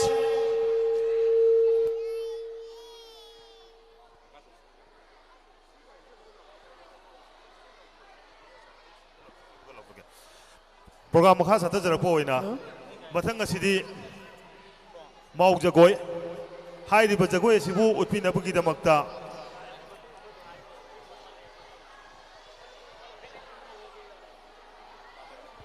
Kokochari, student of class 5, Tontoy, Armita, Malenganbi, Lantoy, Ngantoy, Pritika, Thaja, Richard, Haridra, Puremba, Lucas, Lucio, Lamzingba, student of class 4, Tomtin P, Druvazit, Ronak, Yaikomba W, Paringanba, Makoy Singh Asini, Hauzik, Miyang Gimanga, Hello. Marak tatna asigi function asibu saruk yaba lapiri basing dagi Marty phones number MN01AX3343 hariba gari asigi mapu yawbiragadi site kitang tobinaba nuluksari Marty phones MN01AX3343 loinana Marty Suzuki amagi number MN06LX3401 hariba gari asigi mapu yawbiragadi hariba gari sisu site tawinaba noluksari MN06LX3401 loinana asigi function asibu saruk yaba lakpiriba khwai punamak aikoi matam chapchana losin jagani marmaduna asigi lejariba program asibu losin phawa ming taminasi saruk yaminasi haduna noluksari Hauzik, Lazare, mouth dance, student of Laisukol.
Thank you.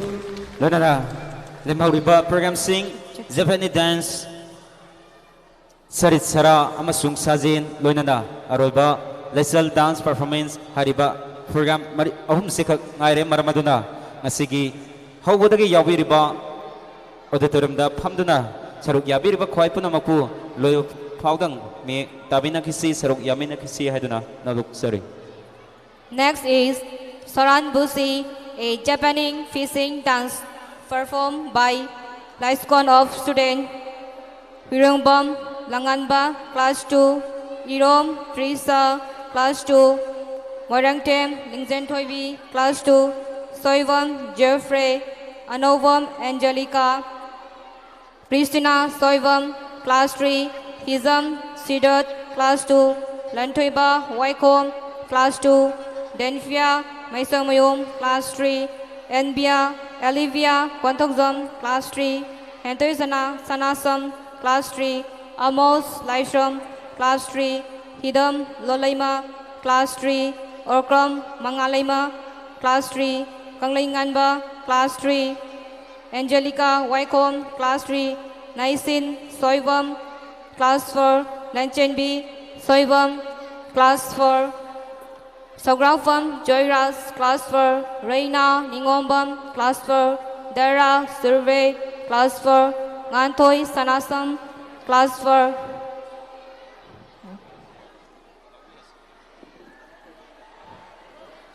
Hokzik Myanmar Lazare, a Japanese dance, Churan Busi, fishing dance.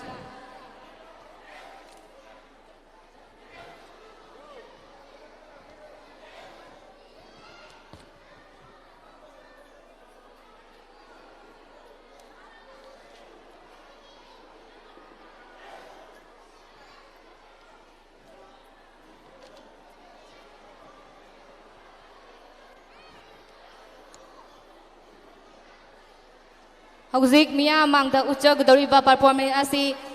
yamna interesting leiba Japanese fishing dance makon amani hauzik akhoi mayam mangda utjagdoriba asi yamna interesting oiba performance amani mayam punna miyeng taminasi haina haizuri.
Let's go.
Dance asibu thawai haksang yauna tambiriba sar sanjit amadi Miss Rosni gidamaktasu ahauba kuba ama mayamdagi nizari. Thank you. Mathang akogi school asigi daida chauna lobi liba kogi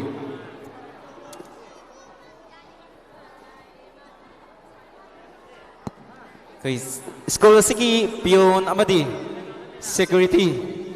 ozani sidasu akoi asamba khudol bibinaba Kosinjage loinana hariba kudol asamba kudol asi pibinabagi namakta ngasigi auditorium da phambiriba parents laktagi ojama kak stage ta kosinjage irom rozen singh hariba ojasina kudol asi tambigani loinana ngasigi kudol asi Lobby na bagay na stage sector ko kutsagi school na sige at sobat dahil na lobby riba piyon gi thogdang lobdo na mating kaya pangbi riba pasuram pasuram moirang team loy na security gi dahil na chaun lobby riba surjit Laisukol ay riba oza ani sisu stage sector lekat pirang na ba kosinjari Asigi stage takta uriba oza ani asi school asigi bel ta dengai mamangda habadi school gi session hodrengai mamangdagi loiba phawba kupsen senaduna oza singi chhatra singi amadi lairiba classroom singi akoi ara lairiba mayam achu senabiba madugi damakta so soba daita lauduna lakliba oza singi Makoy gidamakta ahuba kuba amam kubinaba nagsingjari.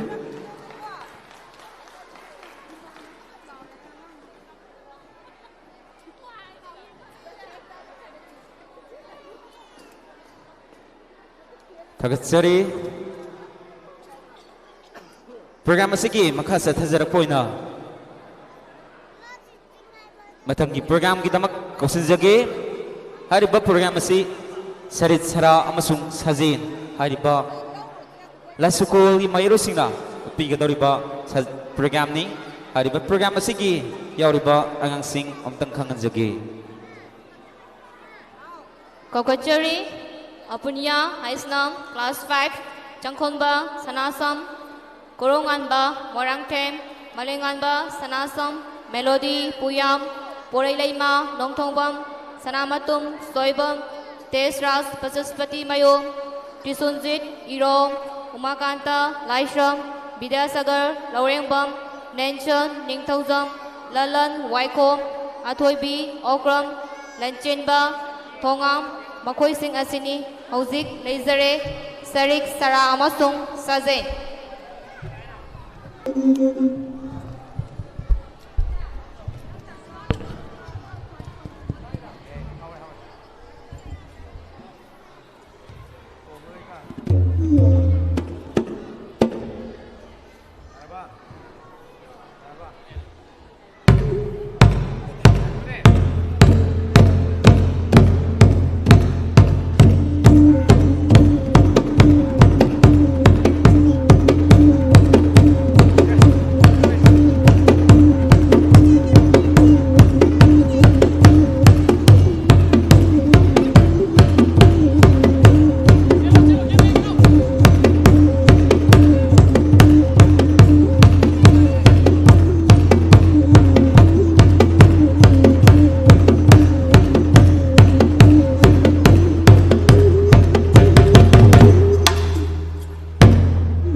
loinana program asigi aroiba but not the least one aroiba khak ngaire laisal dance hariba laisal dance asi school asigi most senior oiba class 5 to 8 ki mahiro singna pangthokadoriba performance ni marmaduna ngasigi hobodagi saruk yadun lakpiriba auditorium da lengsalaga thambi khraba mayam punamak aroiba school asigi most senior oiba student singna perform tawgadoriba laisal dance asi meng taminasi Kokachori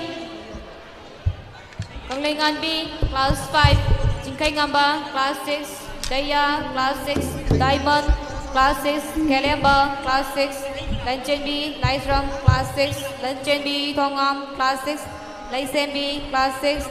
Mahesh Memirani Rosita Sarvadet Dinesor Lamganba Avinash class 7 Elvis class 7 Sinkai class 7 Lidiki class 7 Renia class 7 Rebecca class 7 Sinbia class 7 Zoyasri class 7 Galen class 8 Indraus class 8 Frame class 8 Linda class 8 Ningolaima class 8 Toy Amadi Reka Makoy sing asini Hauzik Miyamangda Laisare Laisen dance performance Laisukol of students.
ꯉꯥꯛꯄꯤꯒꯅꯤ ꯑꯩꯈꯣꯏ ꯉꯁꯤ ꯖꯒꯣꯏꯁꯦ ꯈꯤꯇꯪ ꯀꯩꯅꯣ ꯇꯧꯕ ꯈꯔ ꯌꯥꯎꯈ꯭ꯔꯦ ꯇꯁꯦꯡꯅꯗꯤ ꯑꯩꯈꯣꯏꯒꯤ subject ꯑꯃ ꯑꯣꯏꯅ ꯀ꯭ꯔꯥꯐꯀꯤ ꯁꯕꯖꯦꯛ ꯑꯃ ꯍꯥꯞꯆꯕꯅꯤ ꯑꯗ ꯑꯉꯥꯡꯁꯤꯡꯁꯤꯅ ꯄꯣꯠꯂꯣꯏꯁꯤ ꯃꯣꯏꯅ ꯃꯁꯥꯃꯛꯅ ꯁꯥꯖꯔ ꯁꯦꯠꯆꯕꯅꯤ ꯑꯗ ꯑꯩꯈꯣꯏꯅ ꯁꯤꯒꯤ ꯈꯨꯗꯣꯡꯆꯥꯕ ꯑꯃ ꯂꯧꯖꯔꯒ ꯖꯒꯣꯏ ꯃꯇꯦꯛ ꯑꯃ ꯁꯨꯝ ꯍꯥꯞꯁꯦꯅ ꯍꯥꯞꯆꯤꯟꯖꯕꯅꯤ ꯁꯣꯏꯈꯤꯕ ꯀꯌꯥ ꯌꯥꯎꯔꯒꯁꯨ ꯉꯥꯛꯄꯤꯒꯅꯤ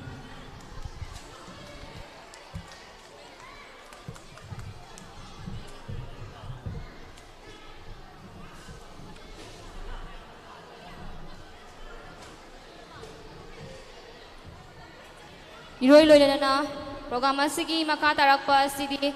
Laisukol Annual Cultural Festival 2025 program asigi vote of thanks pibinabagidamakta kauksanjari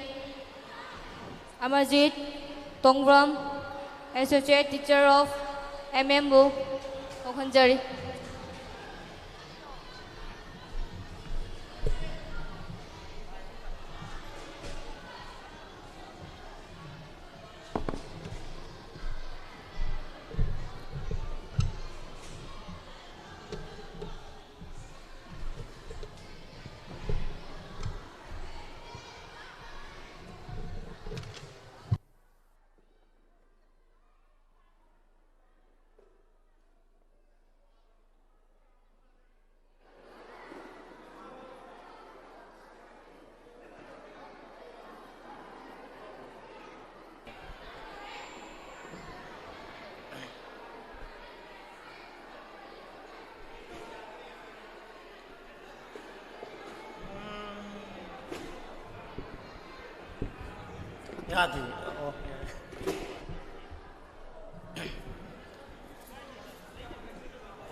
Good evening, everyone. It is my privilege to deliver the vote of thanks on behalf of our Laisukol school as we conclude today's function. I would like to sincerely thank our respective principal and founder for providing the vision and support to make this event successful. Your leadership always guides us to strive for excellence. Ngasi Laisukol Annual Fest 2025 ki thoram asibu ꯃꯄꯨꯡ ꯐꯥꯍꯟꯕꯤꯕꯒꯤꯗꯃꯛꯇ ꯂꯥꯛꯄꯤꯈꯤꯕ ꯑꯃꯗꯤ ꯂꯦꯡꯕꯤꯔꯛꯏꯕ ꯈ꯭ꯋꯥꯏ ꯇꯔꯥꯕꯨ ꯍꯟꯅ ꯍꯟꯅ ꯊꯥꯒꯠꯄ ꯐꯣꯡꯗꯣꯛꯆꯔꯤ ꯇꯣꯉꯥꯟ ꯇꯣꯉꯥꯟꯕ school ꯑꯁꯤꯒꯤ ꯃꯍꯩꯔꯣꯏꯁꯤꯡꯒꯤ ꯊꯧꯔꯝ ꯀꯌꯥ ꯃꯔꯨꯝ ꯑꯃꯕꯨ ꯇꯣꯉꯥꯟ ꯇꯣꯉꯥꯟꯕ ꯃꯐꯝꯁꯤꯡꯗ ꯌꯧꯍꯟꯕꯗ ꯑꯆꯧꯕ ꯊꯧꯗꯥꯡ ꯂꯧꯕꯤꯈꯤꯕ ꯑꯩꯈꯣꯏꯒꯤ ꯃꯦꯗꯤꯌꯥꯒꯤ ꯄꯥꯔꯁꯟ ꯈꯨꯠꯁꯦꯝ ꯂꯥꯏꯚ ꯑꯗꯨꯒ sound Amuzam Sound Service Thobal Hauka Amadi Aikoina Haizeruba Matamda Mapamasibu Yabirakpa Auditorium Akoina Mapamasi Pangtok Sariba the Thobal District Table Tennis Association Pumna Mapu Hainingai Laitana Tagat Pungdok Sari Amadi Nasi Pangtok Hiba Thawam Asidagi Hena Matung Laiba Sahi Singda Hena Pangthokpa ngamnabagi thaunadu aikoida pumnamakna pibiramu amadi wahaisingse hairaga ngasi Laisukol Annual Fest 2025 ki function ase loisinabagi tanjadu laujari. Thank you.